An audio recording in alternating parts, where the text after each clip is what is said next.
welcome back to my channel guys. This is your mentor Sanyukta Singh and today in this session मैं आपको थोड़ा सा push करना चाहूँगी क्योंकि 2 months ही बाकी हैं, चाहे वो आपका NID का एग्ज़ाम हो, NIFT का एग्ज़ाम हो, UCET का एग्ज़ाम हो। मैं इन तीनों एग्ज़ाम्स पे ज़्यादा प्रेफरेंस इसलिए देती हूँ क्योंकि ये इंडिया के टॉप मोस्ट डिज़ाइन इंस्टीट्यूट्स के लिए आपके एंट्रेंस एग्ज़ाम्स हैं, जहाँ पे ऑल इंडिया रैंक सिक्योर करके ही आप जाते हो। टू बी वेरी फ्रैंक मैं आपको बता दूं कि आई डोंट थिंक कि आपको प्राइवेट कॉलेजेस के लिए शुरू से ही अप्रोच करना चाहिए। ऑब्वियसली जब कोई ऑप्शन नहीं बचेगा then obviously you can go for private, but these 2 months you have to prepare yourself that hard कि आपका क्रैक होना ही चाहिए ये एंट्रेंस एग्ज़ाम। क्योंकि as a industry person I would love to tell you कि जो आपको importance being a NIDian, NIFTian, IITian कहलाने में मिलती है, वो इम्पोर्टेंस आपको कहीं और नहीं मिलती। So on that note let's get started to this session. आप सोच रहे होंगे कि पूरे साल प्रिपेयर नहीं किया। बहुत सारे बच्चे हैं जो जनवरी से, मई से, जून से प्रिपेयर कर रहे होते हैं एंड जब तब नहीं किया तो अब सिर्फ 2 महीने हैं, अब इन 2 महीनों में क्या कर लोगे। बहुत सारे स्टूडेंट्स, मैं ये बता दूं कि प्रिपेयर तो शुरू करते हैं वो मई जून में करना, but they are so casual towards their work कि कभी काम किया, कभी नहीं किया, कभी लाइक उन्होंने इस पूरे मंथ्स को इतना लाइटली ले लिया कि अरे अभी तो 2 महीने बाकी है, अभी तो 4 महीने बाकी है। बट अगर आपने ये 2 महीने एक प्रॉपर स्केड्यूल फॉलो करके, अपने साथ ऑनेस्टी करके, अगर आपने पूरा प्रैक्टिस किया है अपने सिलेबस का, सारे क्वेश्चंस का, अगर आपकी ऑब्जर्वेशन स्किल्स बहुत अच्छी हैं, then definitely these 2 months are more than enough for your practice. At least you were not casual for previous 2-3 months. अब 2 महीने ही अगर focused हो तो बिल्कुल आपका ये एग्ज़ाम भी क्रैक हो सकता है। सो मैं आपको इसके कुछ टिप्स तो बताऊंगी ही कि आपको आगे क्या क्या करना है, but let me ask you something कि आपने मेरा चैनल सब्सक्राइब किया है या नहीं किया है। अगर नहीं किया है then please go and subscribe my channel, share it and like it, क्योंकि आपको इतने इंपॉर्टेंट सेशंस तो और कहीं नहीं मिलेंगे। अगर आप नए हो तो आप मेरा प्लेलिस्ट जा कर के देख सकते हो। You will find design oriented syllabus on my channel and let me tell you very frankly कि ये आपको ऐसा कंटेंट किसी भी चैनल पे, यूट्यूब पे तो बिल्कुल नहीं मिलेगा। And there are students who across India are coming to me and joining me because obviously ये 10 मिनट का नॉलेज, अगर मैं कोई टॉपिक पढ़ा रही हूँ यूट्यूब पे तो वो सिर्फ 10 से 15 मिनट लग रहे हैं, बट यूजुअली ये टॉपिक्स जब मैं क्लासरूम में डिलीवर करती हूँ this takes more than 1 week। So मैं बस इतना ही कहना चाहूँगी कि 10 मिनट के वीडियो में मैं पर्सनल अटेंशन नहीं दे पाती आप सबको, and for the personal attention हर एक टॉपिक को थॉरली प्रैक्टिस करने के लिए, गाइडेंस के लिए students are coming to me. So you can come and join me for the crash course and the link is here in the description. Form का link है। ऑल्सो आप इस नंबर पे कॉल कर सकते हो and my team will get in touch with you. Now let's get moving to the tip number 1। सबसे पहले तो आपको अपना सिलेबस पता होना चाहिए। अगर आप NID में अपीयर हो रहे हो, UCET में अपीयर हो रहे हो, तो फिर आप सब कुछ पढ़ो जो आप NIFT का सिलेबस है, जो ऑलरेडी मेरे चैनल पे अगर आपने वो सब कुछ पढ़ा है तो सब कुछ काम नहीं आने वाला है। You need to work upon perspectives, memory drawing, situational drawings, comprehend compositions and also the interaction design. ये 5 से 6 ही टॉपिक हैं जो आपकी UCET के लिए इम्पॉर्टेंट है। सिमिलरली NID एंड NIFT का तो बहुत ही ह्यूज सिलेबस है, वो ऑलरेडी मैंने अपने यूट्यूब के चैनल पे थ्रू द वीडियोज़ एक्सप्लेन कर रखा है। अगर आपने वो वीडियोज़ नहीं देखे हैं, गो एंड वॉच देम। बहुत सारे ऐसे बच्चे हैं जिनको लिटरली अभी तक सिलेबस नहीं पता है, so please go and watch those videos because NIFT masters में, NID मास्टर्स में थोड़ा सा डिफरेंस है। NIFT मास्टर्स में मोस्ट प्रोबेबली आपके वो सारे क्वेश्चंस आते हैं जो NID NIFT bachelor in design में भी आते हैं। पोस्टर्स आपके बैचलर इन डिज़ाइन में भी आते हैं, मास्टर्स इन डिज़ाइन में भी आते हैं। प्रोसेस ड्राइंग, स्टोरी बोर्ड्स, ये सब कुछ आपके एमडेस NIFT में भी आता है, जो बीडेस में आता है। तो बीडेस और एमडेस NIFT का ऑलमोस्ट सेम सिलेबस है, but if you are thinking that आपने निफ्ट का बीडेस पढ़ लिया तो आप NID का बीडेस भी कर लोगे, तो ऐसा बिल्कुल भी नहीं है। तो बहुत ज़्यादा डिफरेंस है NIFT के मास्टर्स इन डिज़ाइन में एंड NID के मास्टर्स इन डिज़ाइन में। अगर आप दोनों के लिए अपेयर हो रहे हो तो उनके सिलेबस के बारे में आपको पता होना चाहिए। And let's come to the tip number 2, time management. Time management से मेरा क्या मतलब है? आपको पता होगा कि NID का जो क्वेश्चन पेपर आता है that is of 3 hours and NIFT का जो क्वेश्चन पेपर आता है that is for 5 hours. NID के 3 आवर्स के पेपर में आप गैट भी कर लेते हो, कैट भी करते हो, बट NIFT में 2 आवर्स आप गैट को देते हो एंड 3 आवर्स आप कैट को देते हो। 3 आवर्स में आपके 3 क्वेश्चंस ही पूछे जाते हैं। नाउ अगर आपने पोस्टर्स बनाने की प्रैक्टिस की है एंड अगर आप बहुत ही अमेजिंग पोस्टर बना लेते हो, keeping in mind about the lines and alignment and typography and the creative idea, सब कुछ ध्यान में रखने के बाद भी अगर आप पोस्टर बहुत अच्छा बना लेते हो, बट द मिस्टेक इज कि आप वो पोस्टर 3 आवर्स में बना रहे हो, 2.5 आवर्स में बना रहे हो, तो फिर उसका कोई फ़ायदा नहीं है। बिकॉज ऑब्वियसली आपको उसको 45 to 50 मिनट्स में रेंडर करना होता है, बनाना होता है, देन ओनली आप उसको उस 3 घंटे में बना पाओगे, बिकॉज आपके पास 2 क्वेश्चंस और होंगे। सो टाइम मैनेजमेंट बहुत ज़रूरी है और इस टाइम मैनेजमेंट के लिए आपको क्या करना है, आपके पास 2 महीने हैं। You are going to divide your time accordingly. आप जो भी हो सकता है, बहुत सारे बच्चे स्कूल जाते हों, उनके पास सिर्फ रात का टाइम बचता हो, मे बी 5 o'clock और 6 o'clock के बाद शाम में वो फ्री होते हों अपने ट्यूशन्स एंड कोचिंग्स के बाद।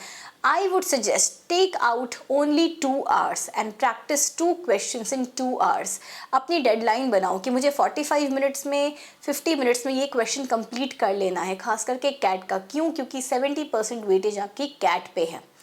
एंड इस तरीके से अगर आप 2 months के अराउंड इन क्वेश्चंस का प्रैक्टिस करते हो, then obviously you are going to get a good time management. आप बहुत अच्छे से एग्जाम में भी उन क्वेश्चंस को बना पाओगे, कंप्लीट कर पाओगे। So you have to work on your time management. Now let's move on to tip number 3, focus and observation. आप जो भी चीज़ें देखते हो, चाहे आप सोशल मीडिया सर्फ कर रहे हो, आप किसी पार्क में जा रहे हो, या आप कोई मेट्रो स्टेशन जा रहे हो, कोई मॉन्यूमेंट विजिट कर रहे हो, या फिर अपने बेडरूम में बैठ कर के विंडो के बाहर ही क्यों ना देख रहे हो, तो आप क्या करते हो? सिर्फ देखो मत, ऑब्जर्व करो, क्योंकि आपके क्वेश्चंस आपके रियल लाइफ ओरिएंटेड ही होते हैं। कई बारी आपको टी स्टॉल बनाने को आ जाएगा, कई बारी आपको कुछ ऐसे क्वेश्चंस आ जाएंगे जो बिल्कुल आपके ऑब्जर्वेशन स्किल्स को देखना चाहते होंगे। उस केस में अगर आपने चीज़ों को कभी ऑब्जर्व ही नहीं किया है तो आप कभी भी इस क्वेश्चन को कंप्लीट नहीं कर पाओगे। अगर आपको कोई वेजिटेबल सेलर का क्वेश्चन आ गया तो आपको उसको बिल्कुल रियलिस्टिक अप्रोच से देखना होगा। How some people are sitting and taking the vegetables. If you are inside any Reliance Fresh, तो वहाँ पे वेजिटेबल्स लेने का क्या प्रोसीजर होता है। You have to take 1 poly bag and उसके अंदर अपने वेजिटेबल्स रखते हो। तो ये छोटी छोटी माइन्यूट डिटेलिंग्स है जिस पे आप ध्यान देते हो, and then only you are going to render it in your exam. तो अपनी ऑब्जर्वेशन स्किल्स को आपको बहुत ही अच्छा रखना होगा। If you are looking at any interface, चाहे वो स्विगी का हो, चाहे वो बिग बास्केट का हो, चाहे वो जोमेटो का हो, अगर आपको पता ही नहीं है कि लोगो कहाँ पे आ रहा है, सर्च का ऑप्शन कहाँ पे आ रहा है, ऐड टू कार्ट का ऑप्शन कहाँ पे आ रहा है, and if you are appearing for interaction design in masters, तो आप इन क्वेश्चंस को बिल्कुल भी नहीं कर पाओगे। अगर आपने मेरा इंटरैक्शन डिज़ाइन का वीडियो नहीं देखा है, you can go and watch that interaction design video. It is going to be super helpful for you. Now let's move on to tip number 4, object drawing and shading. Now this is something which is the most important part. चाहे आप futuristic design कर रहे हो, चाहे आप design inspiration कर रहे हो, या आप स्केल अप स्केल डाउन कर रहे हो, या you are attending any problem solving question, बनाते तो आप ऑब्जेक्ट ही हो। तो इसलिए आपकी ऑब्जेक्ट ड्राइंग तो बहुत अच्छी होनी चाहिए। अगर आप उसको 1 and 2 पॉइंट पर्सपेक्टिव में बनाते हो, वेल एंड गुड। नहीं तो you will have to learn कि हमें उसे आइसोमेट्रिक प्रोजेक्शंस में कैसे बनाते हैं, आइसोमेट्रिक ड्राइंग कैसे करते हैं। Because automatically when you are focusing on isometric drawing तो आप उसके प्रोपोर्शन सही रखोगे। एंड अगर आपने कोई ऑब्जेक्ट प्रोपोर्शंस में बनाया है देन ओनली अगर उसके ऊपर शेडिंग करते हैं तो वो अच्छी लगती है। इमेजिन अगर आपने कुछ प्रोपोर्शन में बनाया ही नहीं है, आपने बहुत अमेजिंग शेडिंग की है तो भी वो ऑब्जेक्ट अच्छा नहीं लगेगा। सो अल्टीमेटली जितने भी एरियाज़ हैं ऑब्जेक्ट ड्राइंग के, मैं यही सजेस्ट करूँगी आपको सारे एरियाज़ पे वर्क करना चाहिए। Make 5 home appliances, make 5 home decor items, 5 stationeries, 5 vehicles, 5 bathroom objects या फिर आपके फर्नीचर्स हो गए, मेक 5 फर्नीचर्स, 5 to 6 आपके एनिमल्स हो गए, प्लांट्स हो गए, फ्लोरा फौना एंड लाइक जितने भी ऑब्जेक्ट्स आपके अराउंड में आपको दिख रहा है, आपको लिविंग नॉन लिविंग जितने भी दिख रहे हैं, आपको इन सब को प्रैक्टिस करना चाहिए। बिकॉज अल्टीमेटली क्वेश्चंस चाहे कुछ भी हो, बनाते आप इन्हीं सब में से कुछ हो। So yes, this is the most important tip जिसका आपको बिल्कुल ध्यान में रखना है if you are appearing for your design entrance exam in next 2 months. Now let's talk about the 5th important principle and that is creative skills. ये creativity कहाँ से आती है? क्या 2 महीने में आ जाएगी? अगर आपने पूरे 6 months 7 months कोई फोकस नहीं किया, कुछ भी नहीं किया, तो क्या इन 2 महीने में क्रिएटिविटी आ जाएगी? क्रिएटिविटी होता क्या है? पहले तो अगर आपको ये नहीं पता है तो please go and watch that video, I button पे भी आपको दिख जाएगा एंड मेरे प्लेलिस्ट में भी ये सारे वीडियोज़ हैं। क्रिएटिव थिंकिंग, क्रिएटिव अप्रोच कहाँ से आती है? ये आपके ऑब्जर्वेशन से ही आती है, ये आपके नॉलेज से ही आता है। अगर आप किसी चीज़ के बारे में जानते ही नहीं हो तो आप उसमें अपना क्रिएटिव अप्रोच लगा ही नहीं सकते हो। क्रिएटिव अप्रोच लगाना भी क्या होता है? किसी भी चीज़ में, किसी भी ऑब्जेक्ट में अगर हम कोई प्रॉब्लम फाइंड करते हैं और उसका हम एक सोल्यूशन निकालना चाहते हैं, ऐसा सोल्यूशन जो या तो आज तक कभी नहीं निकला या फिर उसको निकालने के लिए आपको बहुत सारे एरियाज़ में अप्रोच करना पड़ेगा या फिर अपने क्लाइंट को स्टडी करना पड़ेगा। अगर आप इस तरीके से कोई भी सोल्यूशन निकालते हो, अल्टीमेटली वही एक अप्रोच होता है। This approach can be creative. Like अगर हम नॉर्मल डिज़ाइन करते हैं या फिर हम बेस्ट आउट ऑफ वेस्ट करते हैं तो वो क्रिएटिव हो जाएगा। वाई? बिकॉज आपने किसी ऑब्जेक्ट को रीयूज़ करने का सोचा, किसी मटेरियल को रीयूज़ करने का सोचा, rather than making it a like normal use. Normally उसका जो भी यूज़ हो रहा है, अगर आपने उसका कुछ अलग सोचा है तो वो आपका क्रिएटिव अप्रोच है। बट वो अलग सोचने के लिए भी आपके पास नॉलेज होनी चाहिए, आपके ऑब्जर्वेशन स्किल्स अच्छे होने चाहिए। So yes, this is the most important point जो आपको याद रखना चाहिए। और इसकी प्रैक्टिस आप अगले 2 महीने कैसे कर सकते हो? आपके घर में ऐसे ऑब्जेक्ट्स होंगे जिसमें आपको प्रॉब्लम्स लगती होंगी, आप कोशिश करो कि उनके सॉल्यूशंस निकाल पाओ। जब आप उनके सॉल्यूशंस निकालने जाओगे, you will be researching it somewhere, इधर यू विल बी गूगलिंग और कहीं पे किसी से पूछ रहे होगे या अपने फ्रेंड से आइडियाज़ ले रहे होगे। The moment you start your research, उतने ही आइडियाज़ आपके दिमाग में आने शुरू होंगे, उतने ही सॉल्यूशंस आपके दिमाग में आने शुरू होंगे and you will see that okay, एक प्रॉपर प्रॉब्लम का इस तरीके का भी सोल्यूशन हो सकता है and that is the creative approach जो होना चाहिए। So yes, these are the 5 tips जो कि आपको बिल्कुल ध्यान में रखने हैं if you are going to appear in next 2 months। खास करके यूसीड के लिए और एनआईडी के लिए बच्चों, आपके जो क्वेश्चंस होते हैं वो बहुत ही स्ट्रेट क्वेश्चंस नहीं होते हैं, वो problem solving questions, observation based questions ही होते हैं। तो आपको ये टिप्स का ध्यान रखना चाहिए। इस बार तो निफ्ट का भी आपके जो क्वेश्चंस आए थे, 3 क्वेश्चंस, दे वर बिल्कुल different from the past 10 years। So you never know कि what kind of questions are going to come in your next entrance exam. इसलिए जब हम तैयारी करते हैं तो हमें पूरी तैयारी करनी चाहिए ताकि कहीं से कुछ भी आ जाए तो you are presentable to that question. So yes, that was all.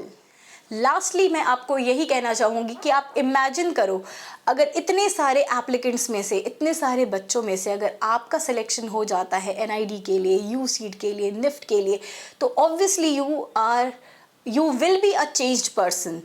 आपको पता है कि आपको अपनी आगे की लाइफ कैसी रखनी है और वो कैसी बनने वाली है, rather than you are going to XYZ college. आप पैसे तो उतने ही स्पेंड करने वाले हो, देन वाई नॉट कि इतनी मेहनत करो कि अपने ड्रीम कॉलेज में जा सको। इस 2 महीने की प्रिपरेशन को आप इतना यूज़फुल और इतना फ्रूटफुल बना दो ताकि आप उन बच्चों को कंपटीशन दे पाओ जो पूरे साल से मेहनत कर रहे हैं। बिकॉज एक कैजुअल मेहनत में और ये 2 महीने की फोकस्ड मेहनत में बहुत फ़र्क होता है। सो जो बच्चे पूरा साल अपना दे रहे थे, मैं आपको नेगेटिव वे में नहीं बोल रही, बट अगर आपको लग रहा था कि आप रुक गए हो कहीं पे, तो प्लीज़ आप अपनी कमर कस लो, क्योंकि ये समय दोबारा लौट करके नहीं आने वाला है। You are step away, only 2 months away from the design entrance exam, वो एग्ज़ाम जिसके लिए आप पूरे 1 साल से तैयारी कर रहे थे। सो आई होप कि ये वीडियो आपके लिए बहुत यूज़फुल रहा हो। अगर आपको कोई भी प्रॉब्लम है या कुछ भी आप मुझसे शेयर करना चाहते हो रिलेटेड टू वर्क, कोई भी डिस्कशन करना चाहते हो, you can come and drop your queries in the comment section. Also, you can come to my Instagram and drop your queries there. I am trying my best to answer all of you. Since I am occupied with my classes, so थोड़ा सा कम आ पाती हूँ मैं Instagram पे, but definitely I'll try my best कि मैं आपके queries को आंसर कर पाऊँ। एंड अगर आपने मेरा चैनल सब्सक्राइब नहीं किया है तो प्लीज़ सब्सक्राइब कीजिए, शेयर कीजिए और लाइक कीजिए, क्योंकि इतने इंपॉर्टेंट सेशंस तो आपको और कहीं नहीं मिलेंगे। So this was your mentor Sanyukta Singh signing off. Till then take care and bye bye.